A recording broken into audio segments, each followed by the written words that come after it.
It is crucial that we re-establish control over our common external borders and ensure an effective return of illegal migrants. And let me be clear from the EPP Group.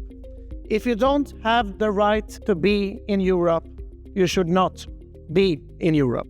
That's the EPP Group's Thomas Tobé on the need to step up EU action on illegal migration, a key issue at the European Parliament's first plenary after the summer break. Welcome to this EPP Group podcast as we look at the highlights. Also on Russia's war on Ukraine, the EU's drive for competitiveness to boost the economy and job creation, Venezuela's disputed elections, and devastating floods in Central and Eastern Europe.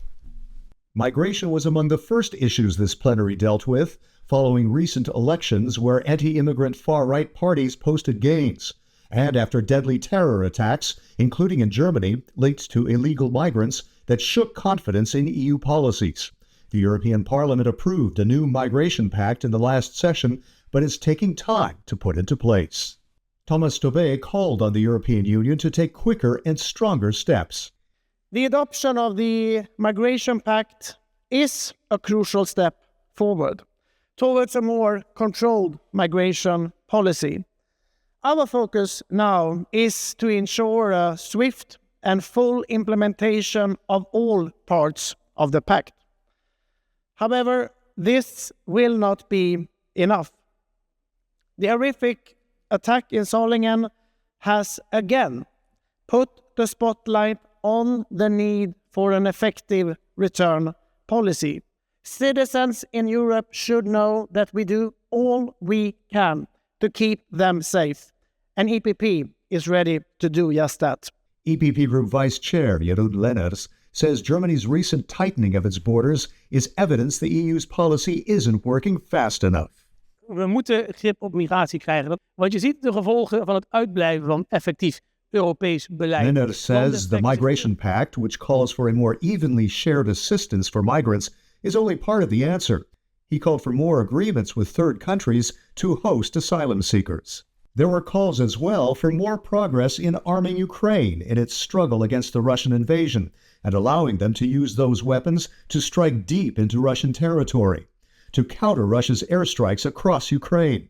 Here's the EPP Group's Michael Gahler. While the European Parliament has always expressed with impressive majorities its unwavering support for the country and the people of Ukraine in their existential resistance against the imperialist and Stalinist Russian attack, many of our governments still announce more than they deliver. We need to show our resolve to do whatever it takes for Ukraine to win. When Ukraine wins, we win. When Ukraine loses, we lose. On some of our governments, including my own, I call, stop being afraid of Putin and his threats. When we appease, he escalates.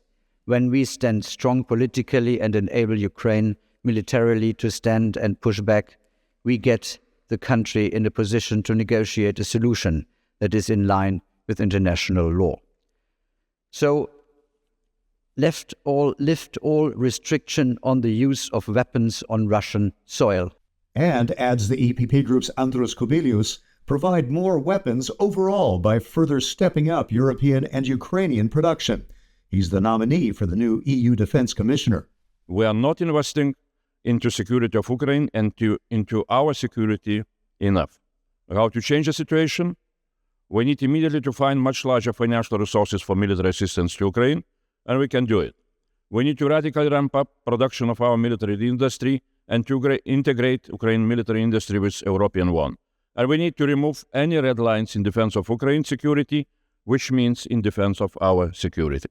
As Ukraine faces an existential challenge by the Russian invasion, Europe's economy faces a, quote, existential challenge to remain a job-creating export powerhouse. So says European Central Bank Chair and ex-Prime Minister Mario Draghi in his new report on EU competitiveness. Parliament debated the report to the European Commission, which calls for investment to boost competitiveness, as well as a better working European single market with streamlined regulation, and to engage in trade defense against unfair competition from imports. An existential challenge? EPP Group Chairman Manfred Weber says Draghi is telling it like it is. Und heute macht er es erneut. Er legt uns einen Bericht vor, der den Finger in die Wunde legt. Eine klare Analyse, eine brutale Analyse. Europa hat keine Zukunft, wenn wir jetzt das Ruder nicht rumreißen. Wir In verlieren. Weber's words, Draghi's report is a clear but brutal analysis that puts a finger on the sore spot. Europe has no future if we don't turn things around, he says, and adds that for his EPP group, the Draghi report will be an essential basis of work in the next 5 years, which will help put their political goals into action. Weber also highlights the criticism of overregulation. He calls for less bureaucracy and more trust. Weniger Bürokratie, mehr Vertrauen und Zuhören anstatt Vorträge halten. And how Diese to Politik- stimulate more investment. A single market for finance. The EU's drive for a capital markets union, notes the EPP Group's Malkus Felber. Jeder weiß, unser Finanzierungsmodell hat eine Schlagseite hin zur Bankenfinanzierung. Auf der Kapitalmarktseite geht fast gar nichts. Everybody knows that our financing model is skewed towards bank financing and that nothing is happening on the capital market side, says Feldel. He notes that IPOs of European growth companies aren't happening in Frankfurt, Paris, or Milan. They are, in fact, happening in New York. That's one of the reasons, he says, why the Capital Markets Union must be part of the answer to the EU's challenges. This week, the EPP Group also named their candidates for the Sakharov Prize for Freedom of Thought, Venezuelan opposition leader Maria Corina Machado, and the president-elect of Venezuela, Edmundo Gonzalez, after leftist president and dictator Nicolas Maduro rigged another election victory, causing widespread outcry from the international community. Gonzalez, the opposition candidate, fled to Spain fearing arrest. The EPP Group's Dolores Montserrat called for recognition of the real winner. El 28 de julio, ante los ojos del mundo, un tirano volvió a robarle la democracia al pueblo de Venezuela. Montserrat calls these stolen elections the latest crime of a cowardly man who uses violence, repression, kidnapping, and persecution to silence what the ballot boxes are saying. She calls Maduro a dictator and encourages the European Union to recognize Edmundo Gonzalez as president-elect of Venezuela. Europe must be on the right side of history for those Venezuelans that fled their country and for those who were persecuted and imprisoned for defending democracy, says Montserrat. Europa debe estar en el lado correcto de la historia, por los 8 millones de venezolanos que huyeron de la tiranía, por las vidas arrebatadas de inocentes venezolanos que defendían la libertad, por la oposición perseguida y encarcelada por defender la democracia. The European Parliament has also approved a resolution on the situation in Venezuela and recognized Edmundo Gonzalez as president-elect, just as Venezuelans have. MEP Sebastião Bugalho called to recognize not only the winner but also the loser of the election, Maduro. Se nós nos limitamos a reconhecer o derrotado sem reconhecermos o vencedor, estamos a beneficiar aquele que perdeu e não quer sair do poder. He adds that waiting for Maduro to publish the real results of the election will mean waiting forever. He called for the European Parliament to act and to position itself as a constant defender of freedom. Para honrar este Parlamento, não podemos ficar quietos, não podemos não agir. The EU is also dealing with another case of extreme weather, this time in Central and Eastern Europe. Storm Boris caused the worst flooding there in decades, forcing tens of thousands of people to flee their homes. Austria, the Czech Republic, Hungary, Poland, Romania, and Slovakia were hit. The Parliament plenary debated how to mobilize more help and faster.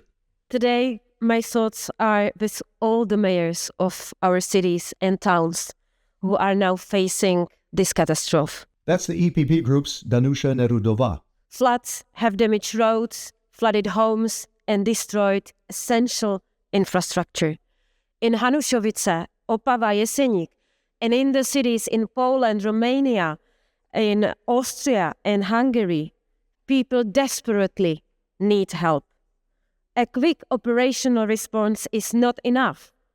People need the assurance that they will have the financial support to rebuild their communities and homes.